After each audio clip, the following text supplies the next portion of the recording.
I challenge you to develop and release your first ever indie game, and 72 of you accepted, going from never having made a game before to creating some absolutely spectacular results. You're going to see the entire process, all the hurdles and difficulties, and find out who succeeded in the end, who had the highest rated games, and why I completely disagreed with how some of the ratings turned out.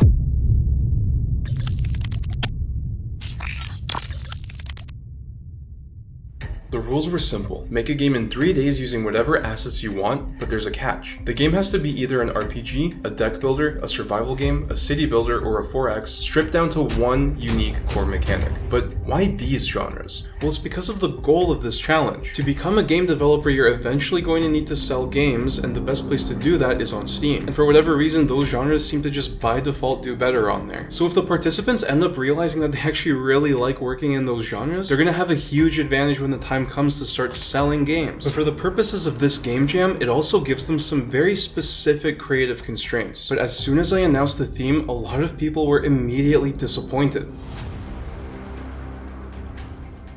Not but 1 hour into the game, and it already felt like things were beginning to grind to a halt. People were stuck, they had no clue what to make, and one guy made it very clear that he was giving up. Beginning to worry that this challenge would come to a premature and anticlimactic end, I decided to push on with my own game idea anyway, and I thought if I started showcasing my crappy early stage work, the others might feel encouraged to just go for it and make something too. But it turns out that I didn't even need to, because the participants already started doing this exact thing with each other on Discord. Slowly but surely, the first progress posts started to show up, and can we just take a minute to appreciate how awesome this menu looks? This was a great start. People were actually working on their first ever indie game, and knowing how tight the deadline was, they had to really limit their scope. Up until now, these guys had worked on huge projects that had no end in sight, or they were just messing around in a game engine for fun, but now, it was time to get serious.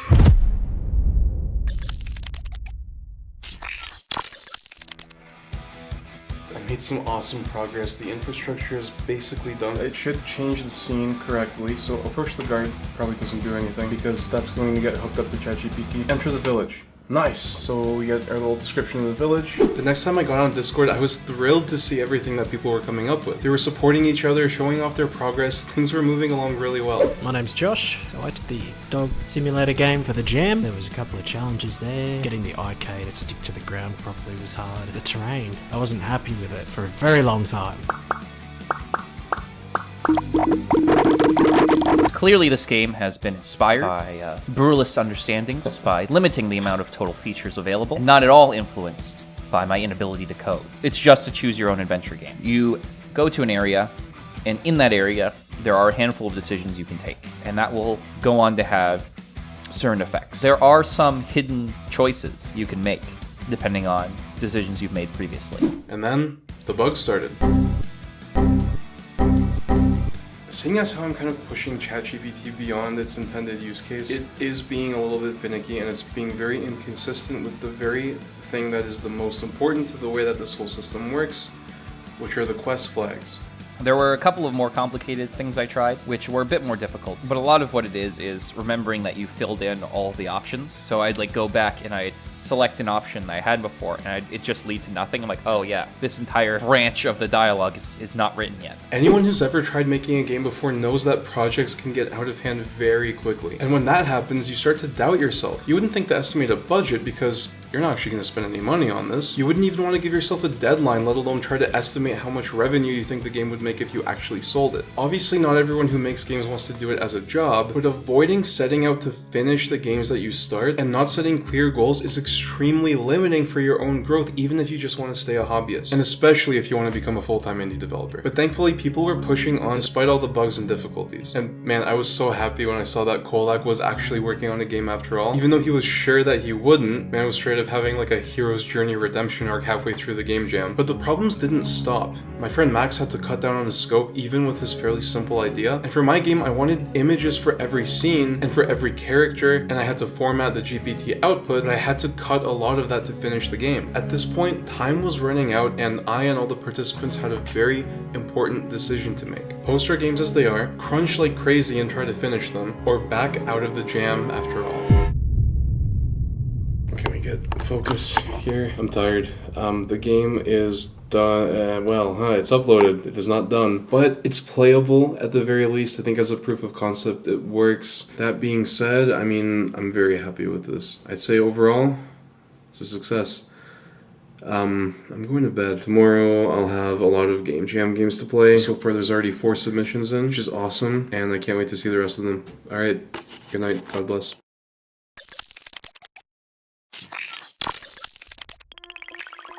On Monday, the Game Jam came to an end and voting began. Of the 73 people who stayed in the jam, 16 of you submitted a game, and I think at this point we need to look at these ratings. Looks like we actually have a 17th entry. Well, this sucks, it just says subscribe, no wonder it came in last. Alright, the first game is Rudik. Interesting setting. It's not very clear as to what I'm supposed to do. Right, I can buy a scout and then he just kind of appears, or buy a tank, and then they kind of start at the same spot, and then I guess if I start clicking on stuff, things might start happening, but it's just not at all clear. So unfortunately, there are some issues, but of course, good job on completing the game for the Game Jam. It's ambitious. Narrowing things down to one core mechanic is very important to this sort of thing, because the amount of polish that goes into any single feature, you can see how when you start to multiply that, the work multiplies as well. Alright, so this is Dog Simulator. Already I have a lot of good things to say about this. I mean, like, visually it's perfect. You got a great color scheme here. Textures look great, the terrain looks believable. Problem here is that there's no actual gameplay loop to it, and again, I know you mentioned that you had more ideas that you didn't quite get to putting in the game. People like this sort of game, and as I've seen what you've been doing with it, like, there's a lot that you could do with this for sure. So this is Max's game, and it's very simple. It's a choose your own adventure, but actually it's really good because Max played to his strengths, and he focused on the writing, and Max actually is a writer himself, and you can go check out his work in the description. It's very good stuff. If you're interested in that, I highly recommend checking it out. So the thing is, of course, the Game Jam had more than just the core mechanic as the writing. There's no visuals, there's no game feel to it, and a lot of this could be improved quite a bit by visuals. However, narratively, obviously, like, this is great. It's loads of fun. I recommend that you guys try this one out.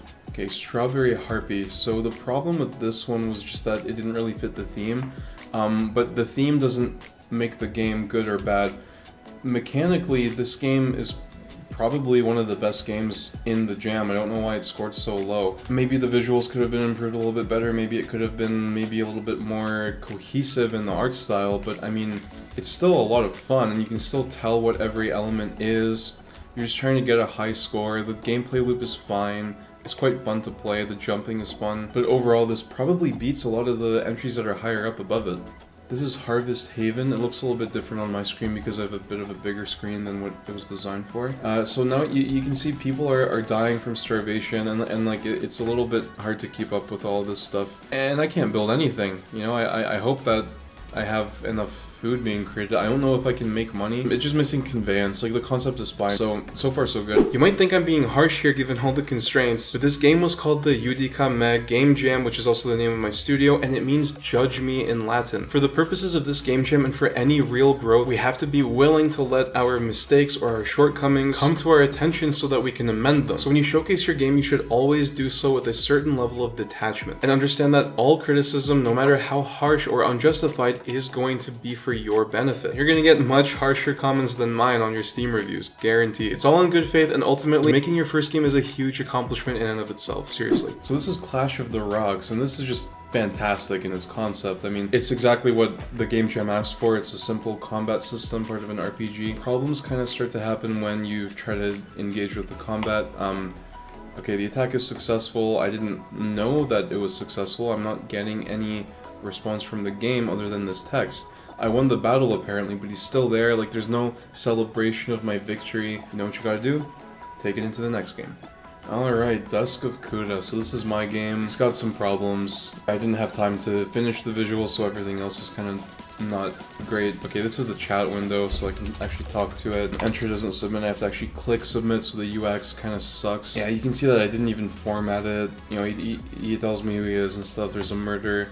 So it works. The gameplay loop is reasonable. It's interesting because there's a good hook, but visually it's lacking in the state currently that it's in. By the way, guys, a lot of progress has been made on the game since the jam, and if you want to try it out for yourself, my patrons will get early access to development builds. If you support me on there, you'll also get access to tons of great game dev learning resources, so I would greatly appreciate it if you consider supporting me on Patreon. It helps tremendously. Alright, back to the games. Now we have From Haystacks to Deadites, which I don't know what Deadites means. I'm guessing it means undead. And by the way, guys, this is Kolak's game. This is very hype. Now, unfortunately, I didn't really know what to do in this game. This game is beautiful visually. I think once again we have issues with conveyance, making it very clear to the player what they're supposed to do. You know, if you want to make a mystery, you can make it clear to the player as to what the mystery they have to solve is. I don't know that there's even like a quest journal. It's a fine submission, but seriously, congratulations. Like, I'm so glad that this game was made anyway, because the story of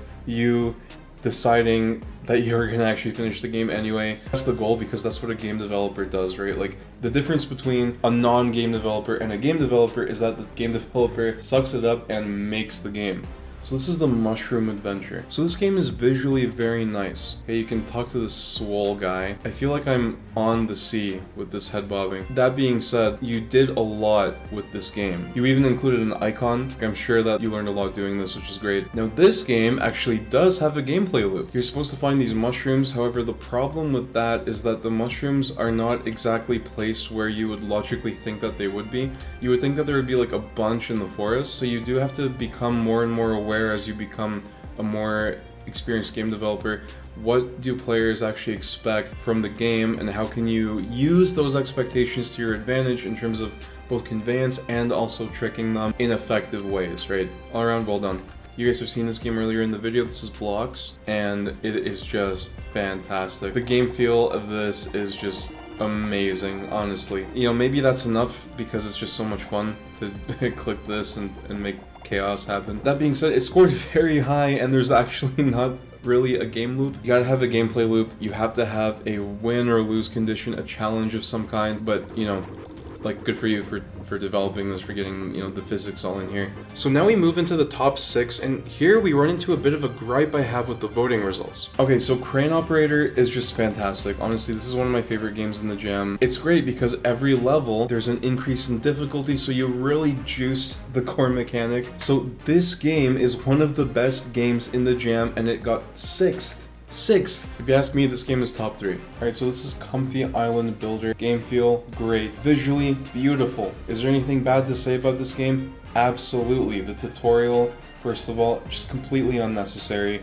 You didn't even need to have it. Like, there's few games that you can get away with just not having a tutorial at all. You could probably get away with not having a tutorial at all in this very game. This is kind of like a clicker idler game, and I know that you didn't have time to implement anything that gave you other resources, and that's completely fair enough. So obviously this game is on the right track. It's very, very close. All right, this is Cave Collier. This game is almost perfect. You're trying to mine for ore, you get access to better resources with better tools. Really, the only thing that could be improved here is the visuals. And more importantly than the visuals is the game feel.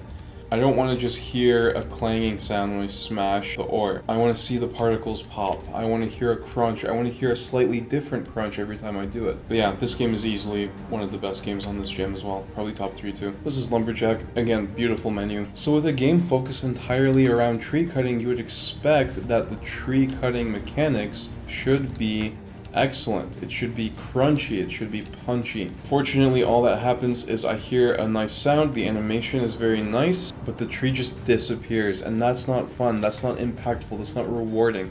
Why would I want to keep doing this, right? Where's the reward? You know, although this game is beautiful, like Cave Collier, maybe you could have it so that I have to chop down more valuable and maybe more durable trees, and I have to get better axes, and I have to sell the logs. So again, I think Cave Collier is better than this game, although this game is beautiful. That does have to be taken into strong consideration here, and you absolutely have like potential with this game for sure. Idle Builder. Okay, first of all, look at this. Slick tutorial. Place a house, very simple. Great game feel. I place another house. Ah, my coins are now going twice as fast. I'm getting more efficient. I feel like I'm progressing. And let me tell you guys, in my opinion, this is the best game of the jam.